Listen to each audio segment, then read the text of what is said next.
Okay, magandang hapon, Sir Justin. Muli ay nagkita tayo mula sa Bombo Radyo Naga. This time ay para naman sa Bombo Dagupan. So binabati ko ho lahat ng mga taga Dagupan. Taga dyan ho ang tatay ko ho sa Bunuan Giset. Sir, Mm. Yes, sir. So, tagupenyo rin po pala kay sir, no? So, yun, sir. Sir Melchor, bukas, gaganapin na po itong ika-apat na SONA po ng Pangulo. Siguro, tanungin ko muna kayo, Sir Melchor, noong mga naunang SONA po ba ng Pangulo, may mga pangako ho ba ang Pangulo na hindi po natupad, na gusto po nating mapakinggan hanggang sa ika-apat po na SONA ng Pangulo, Sir Melchor? actually last year ay crucial yung pangako ng Pangulo na sinasabi niya dapat ay magkakaroon ng laptop lahat ng mga public school teachers. Pero medyo hindi na-deliver ito. Nananatili, sir, na 1:30 yung laptop teacher ratio natin. So isang laptop para sa 13 teachers, lumalabas parang tigli-5 lang sa bawat eskwelahan yung dumating. So malaki yung hahabulin ng ating Pangulo sa usapin na yan. So yun yung isa sa mga pangako. Binanggit nga ng last year ng ating Pangulo na ang mga teachers ay bayani.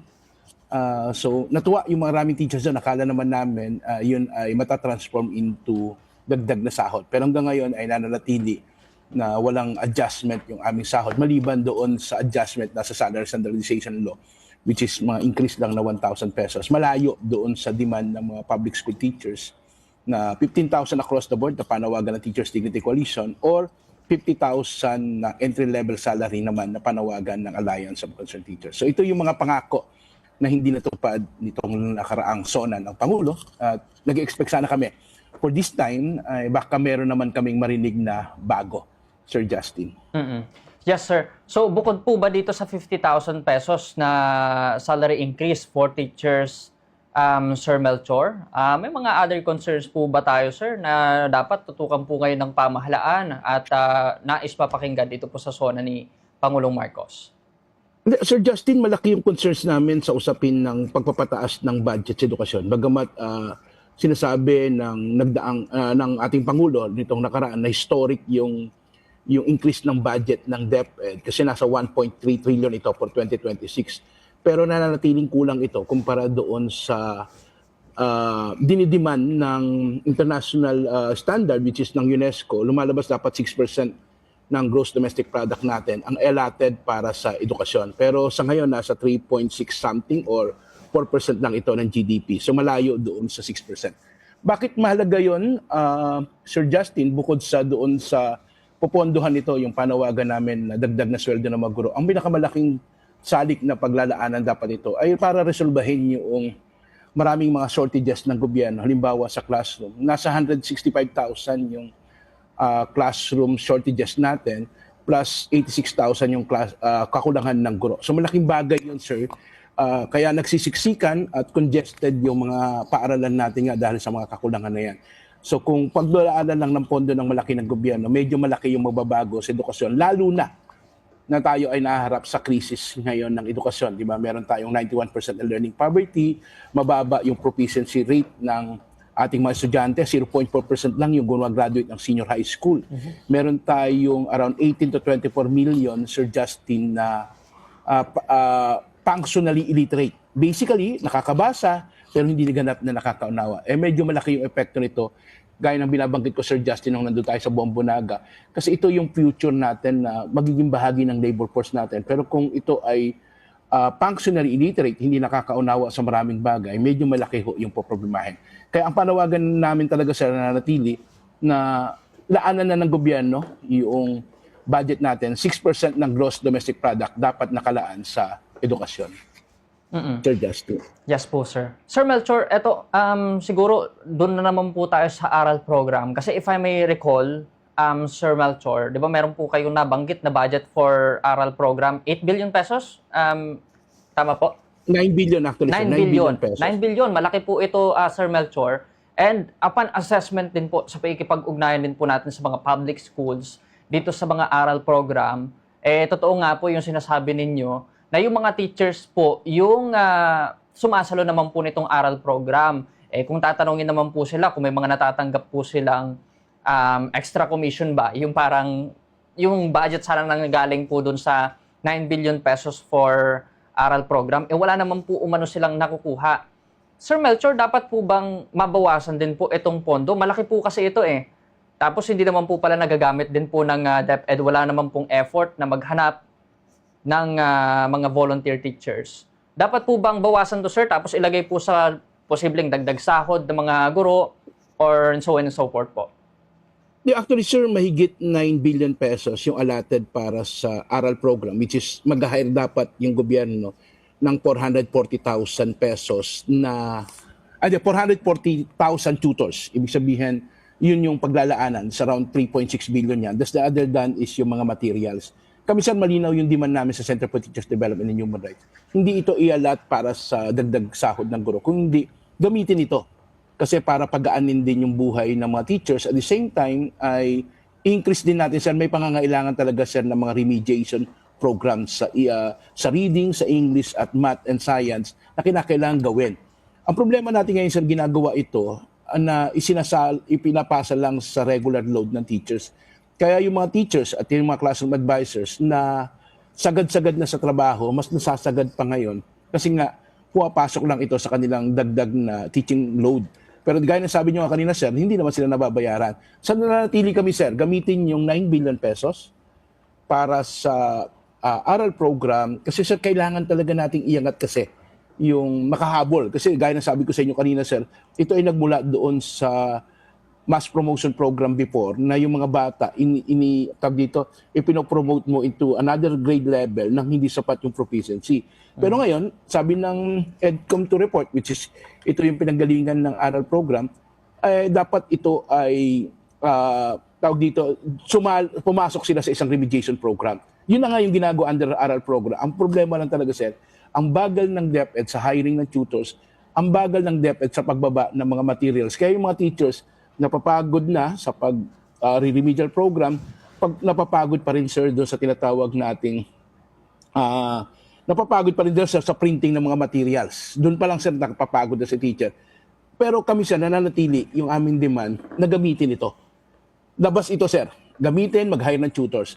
Labas ito doon sa aming panawagan na dagdag na budget para sa salary increase ng mga guro. Okay, sir.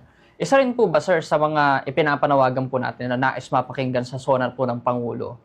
Magamat siguro yung mga teachers wala na pong nagagawa kapag binababa po sa kanila yung mga workload.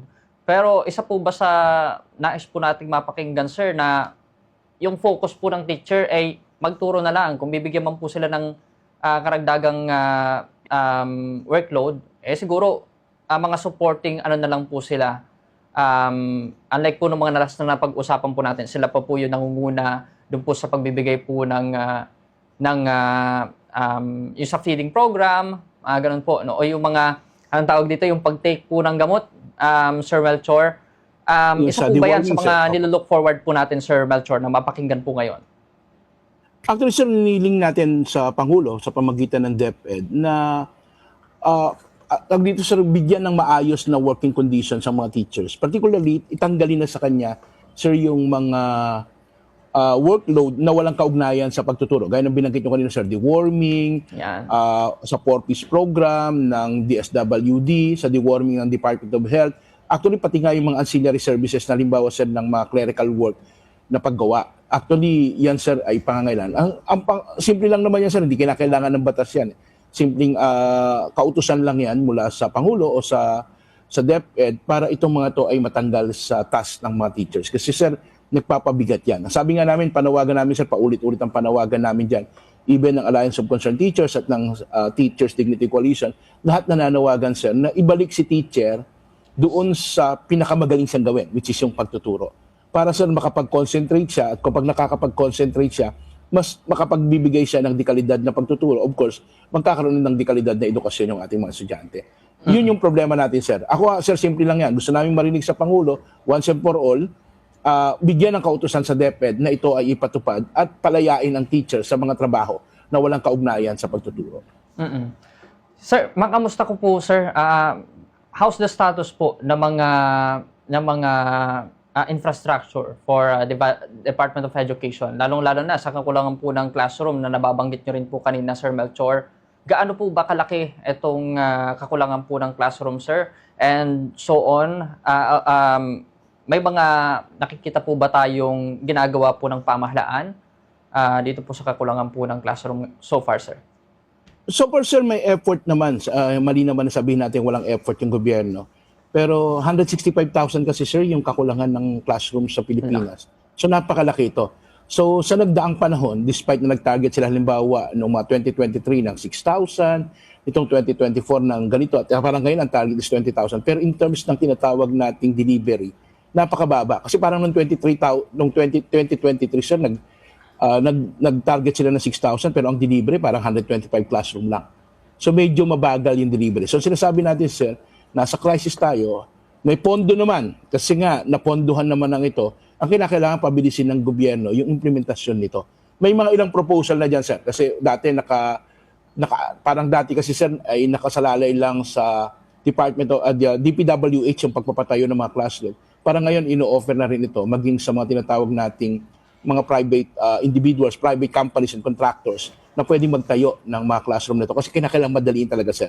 Yun yung isang problema. At tatandaan din natin, sir, yung problema rin natin ng classroom, yung mga kasalukuyang classroom natin, sir, majority din sa mga yan, sir, ay walang maayos na ventilation. Kaya napaka-init ngayon, sir. Sobrang init para sa mga public school teachers, sa mga estudyante natin, na nagsisiksikan na nga sila, pumapasok ng 50 to 60, mas nagiging mahirap pa ngayon yung pagkatuto. Kaya ang hamon natin sa gobyerno at itong hiling natin sa ating Pangulo, sa kanyang SONA, madaliin, sir.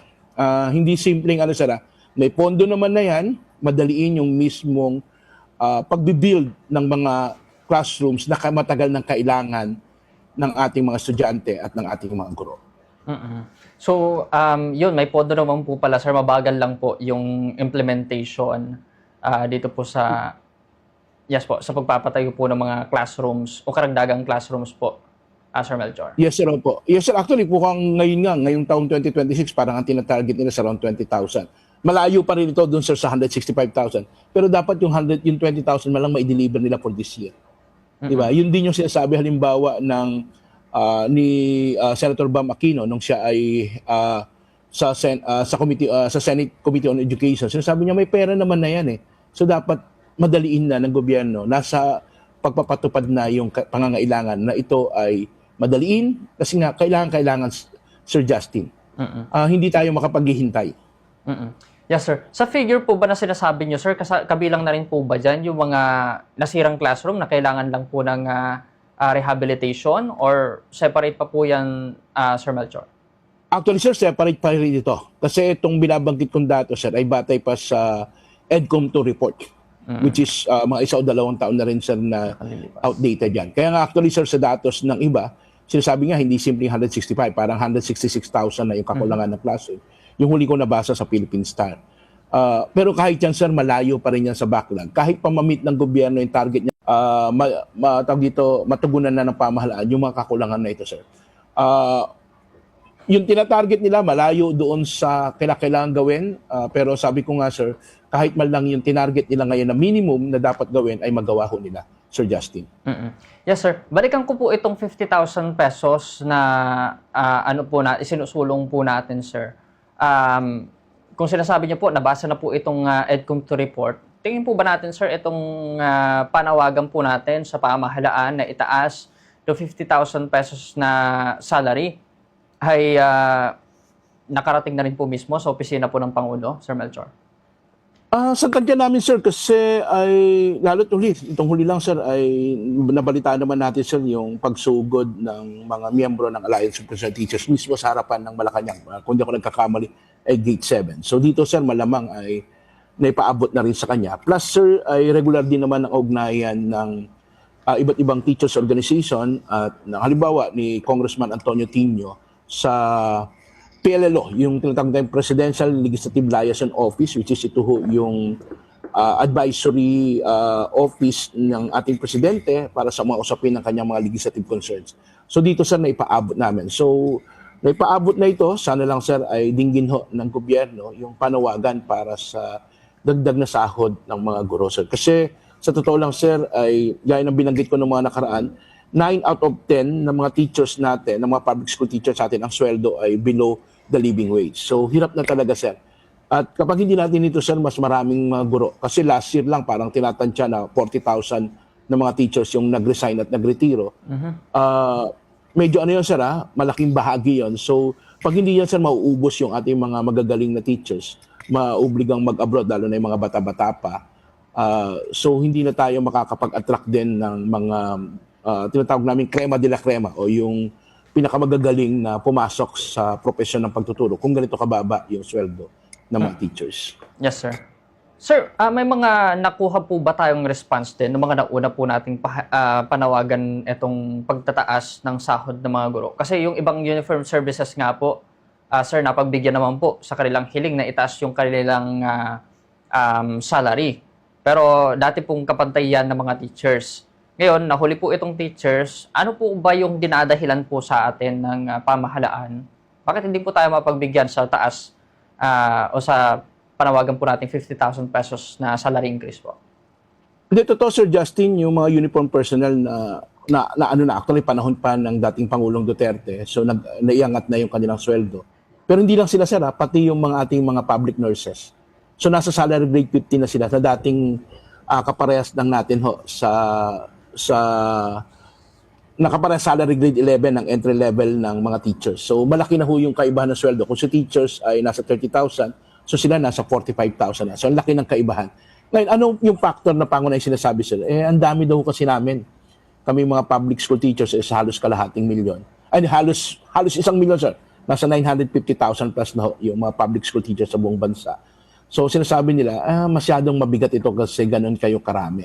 Pero kini-question namin yan, bakit gagamitin na dahilan yung ganun kami karami instead na ang maging pagbatayan ay yung mismong kung makatarungan ba yung aming demand at kung may pangangailangan ba talaga doon sa aming demand. Kasi simple yung sinasabi namin dyan, sir, mahalagang maunawaan ng gobyerno kung gusto niyang magkaroon ng pagbabago sa edukasyon o in order to transform education, you must invest in teachers.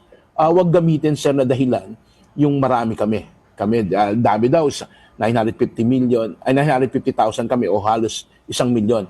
So pag kinumpute nga naman yan, masyadong mabigat para sa gobyerno. Pero ang bottom line, sir, kung ganyan kami karami, ibig sabihin ganyan kami kailangan ng ating bansa para doon sa paghubog ng kinabukasan ng mga kabataan.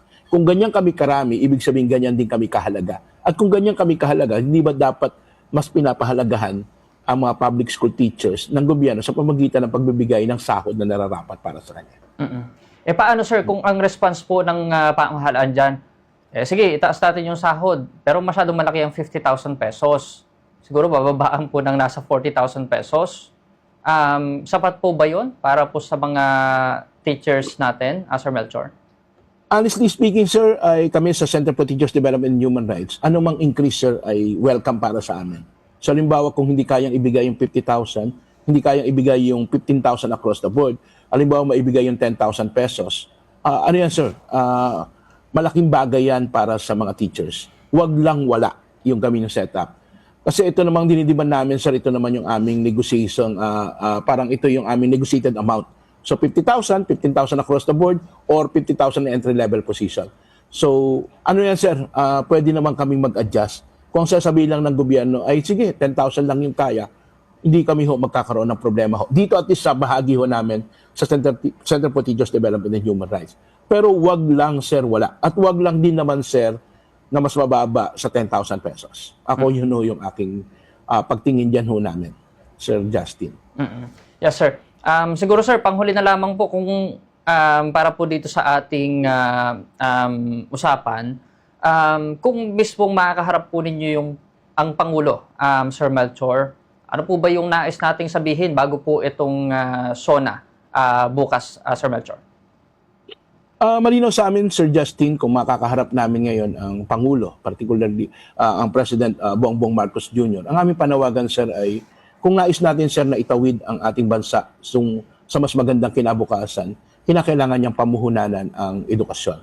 Simple lang yung aming panawagan, sir. Ibigay niya, hindi pa nga kami humihingi ng sobra-sobra. Ibigay niya lang kung ano ho yung nararapat, which is 6% ang gross domestic product natin dapat allotted para sa budget sa edukasyon. Simple lang din ang panawagan namin, sir, iangat yung sweldo ng mga guro. 50,000 pesos na entry-level salary para sa mga public school teachers. Ito ho yung nararapat para sa kanya at ito yung kanyang kailangan. And of course, sir, pagdaanin yung buhay ng mga teachers. Kasi sir, kapag ang mga teachers ay magaang ang buhay, kapag ang mga teachers ay hindi overwork, mas makakapag-focus ho siya sa pagtuturo. At kapag ang teachers ay masaya, mas masipag na guro yung ating haharapin ho. At kung mas masipag yung guro, mas magaling na guro, ibig sabihin, mas maiangat natin yung dekalidad ng edukasyon. Hindi ho ito kasalukuyan na problema ho natin na overwork, underpaid si teachers, tapos unfunded yung maraming mga programa natin para sa edukasyon.